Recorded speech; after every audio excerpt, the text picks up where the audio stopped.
J'ai l'impression qu'on ne peut pas vieillir en fait. Quand on est sans arrêt face à des 6e et des 5e qui réfléchissent pour la première fois à telle ou telle thématique, c'est rafraîchissant, ça nous donne tout le temps envie d'avoir un regard neuf sur les choses aussi.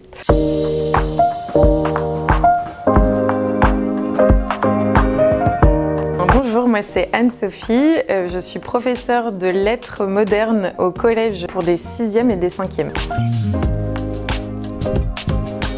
Je me sens clairement 1000 fois plus épanouie. C'est un métier dont j'adore l'équilibre entre le côté très humain, être au contact des jeunes, mais aussi de l'équipe, des parents parfois, et avoir aussi du temps un peu plus seul, de réflexion, plus intellectuelle aussi, où à la fois je reconnecte un peu avec la littérature, mais aussi de réflexion sur la pédagogie, comment faire pour faire passer telle notion un peu complexe, comment faire pour engager tous les élèves dans les apprentissages. Et je dirais aussi que c'est un métier exigeant, mais j'ai vraiment l'impression d'avoir trouvé une place.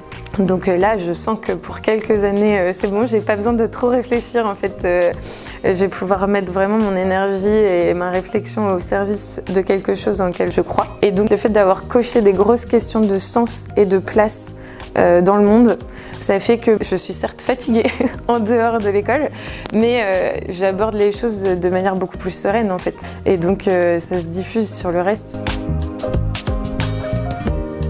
À un certain moment donné, je me suis rendu compte que j'avais pas saisi certaines circonstances de vie dans lesquelles ils évoluaient, qui étaient très difficiles pour eux, et que j'avais été très exigeante avec eux. Et un jour, l'assistante sociale vient me dire « Bon bah voilà, tel élève vient de quitter son logement parce que y a eu un incendie chez lui. » Et j'ai pu avoir des remords en me disant « Ah bah waouh, j'ai quand même été vachement exigeante, je l'ai quand même sanctionné pour ne pas avoir fait ses devoirs, ou alors je lui ai demandé beaucoup en classe, je lui ai demandé de participer. » Et en fait, en y réfléchissant, je me rends compte aussi que c'est un peu une chance d'avoir une bulle de la classe dans laquelle le climat est sain, où les élèves sont tous valorisés et où on peut exister, où on peut avoir des attentes un peu exigeantes envers les élèves.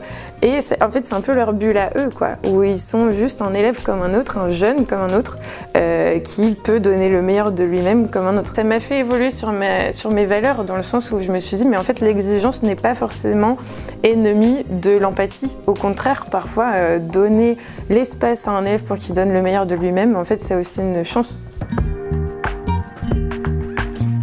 Ce qui est vraiment super chouette, notamment dans ma discipline, c'est qu'on aborde la littérature et notamment la littérature patrimoniale. Donc j'ai quand même un lien avec la vision du monde de tous ces auteurs d'époque ancienne.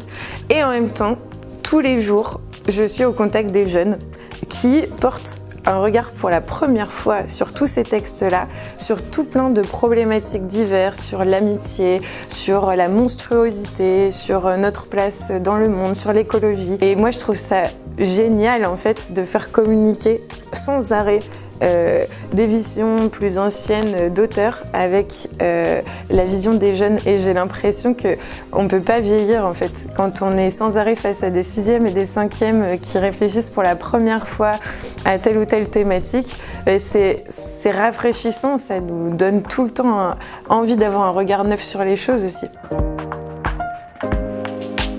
Je pense que ce qui est le plus stimulant, c'est la réflexion sur comment faire en sorte que chaque élève puisse rester dans la classe, parce que c'est quand même là leur place, et que certains élèves vont avoir des comportements très perturbateurs, assez rebelles, ils vont pas du tout nous identifier comme quelqu'un de référent.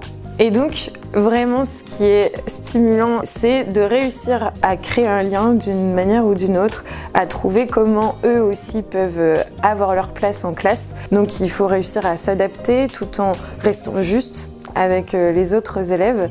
Et donc ça, franchement, c'est vraiment des compétences que j'ai l'impression de développer petit à petit. J'ai vraiment pas du tout toutes les billes, mais en tout cas, c'est un gros chantier, quoi.